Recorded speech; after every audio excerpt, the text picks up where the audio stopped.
Hi family, welcome back to my YouTube channel. It's your girl here, Cwengile Nakani, who is currently known as Uzusake Wakwakwokela.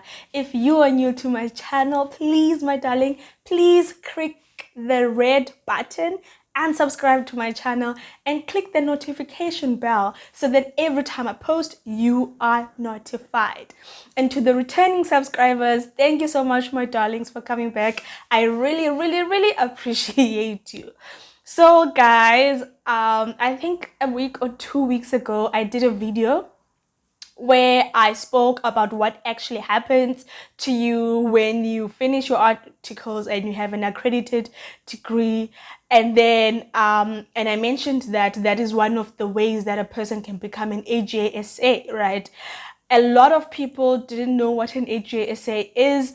One particular person came up and said, can I please make a video where I explain what an AGA is and how can a person become an AGA.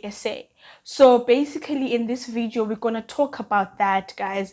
I'm going to tell you what an AGA stands for and what it is, and basically how can a person become an AGA, right? So guys, Saika introduced an AGA. I don't know what was behind it, guys. I'm not gonna come here and say because they had A, B, and C. I don't know. But they introduced it. Thank God they did. Because now even if you don't qualify as a chartered accountant and you have that accredited degree and you have your articles, you are able to be registered with them as well. But not as a chartered accountant, but rather an AGA, which rather as an AGA. So guys, what is an AGA? So an AGA, guys, is an associate general accountant, right? So you are an associate general accountant, right? And you are then registered with SICA, and you are governed by the SICA regulations, by the SICA's code of conduct. You are part of the same governing body as the chartered accountants are. However, based on the skills and the qualification, you and the chartered accountant are kind of different in that way. But there's a lot of things that you as an associate general accountant you can do, right, in the industry. So like, for example, you can sign off financial statements. That's what I was saying a lot of times. So basically you can sign off financial statements because you are registered with a board, right? So I'm sure you're wondering, you're like, okay, fine, I know now what an AJSA is. How can I become an AJSA? Because I would like to register as an AJSA and be registered with SICA. How can I do that? Guys, there's 3 parts that I'm aware of. I don't know if there's another part, but the 3 parts that I'm going to talk about, guys, I'll share in this video. So the first part is the one that I'm doing. So basically, right, if you have an accredited degree, right, a SICA accredited degree, because guys, you can have a degree but then SICA says it that it's not an accredited. And an example for that is when you have a BCom in general accounting and then you have to now do the advanced diploma to play as the accredited degree, you know. So SICA says you need to have, for this first part, you need to have an accredited degree, right?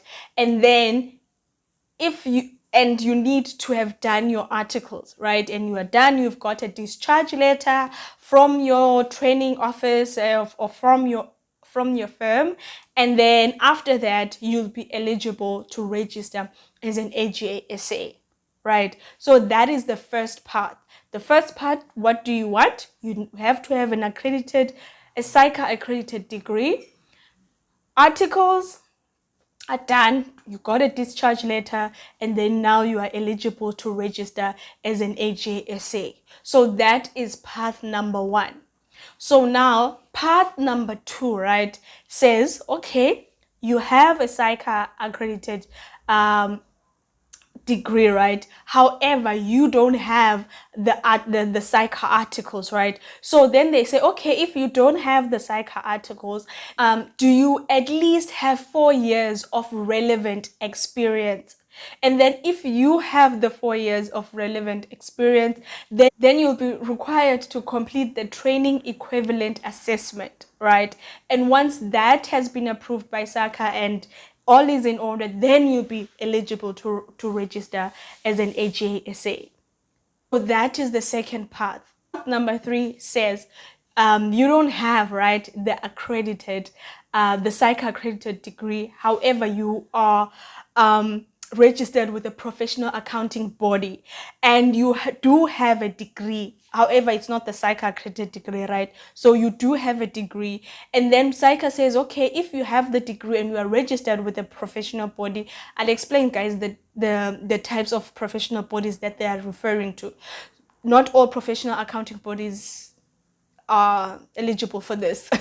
So if you're registered with a professional accounting body and you have a degree, and then what they say is at least 6 years of relevant work experience, you will require that. And if you have that, then you'll be able to complete the training equivalent assessment. And then after that is done, then you'll be eligible to register as an AGA. So basically, guys, the professional bodies that SAICA has talking about, professional accounting bodies that SAICA is saying, I am willing to accept this.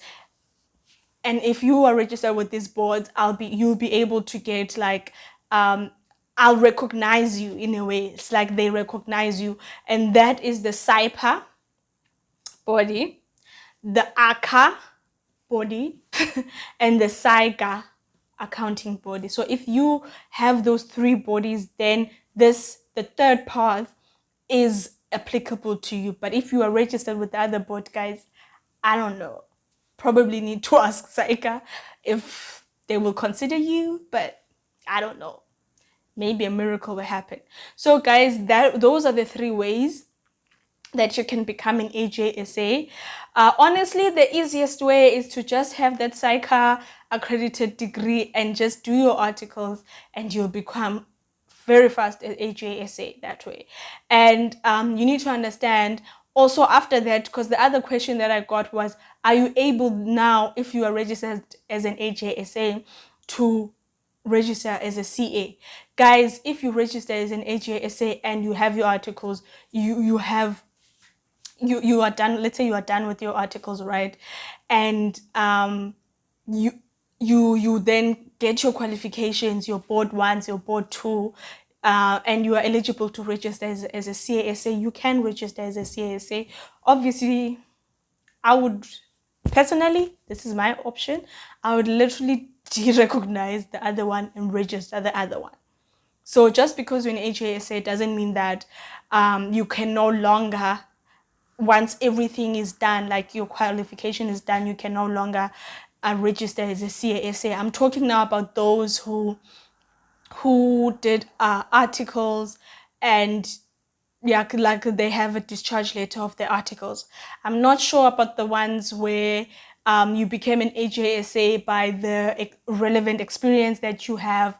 I'm not sure about you guys, but I'm talking about those who have the articles. Those ones will be able, after they get the qualification, they'll be eligible to register as a CASA. So I hope that this video has given you guys clarity.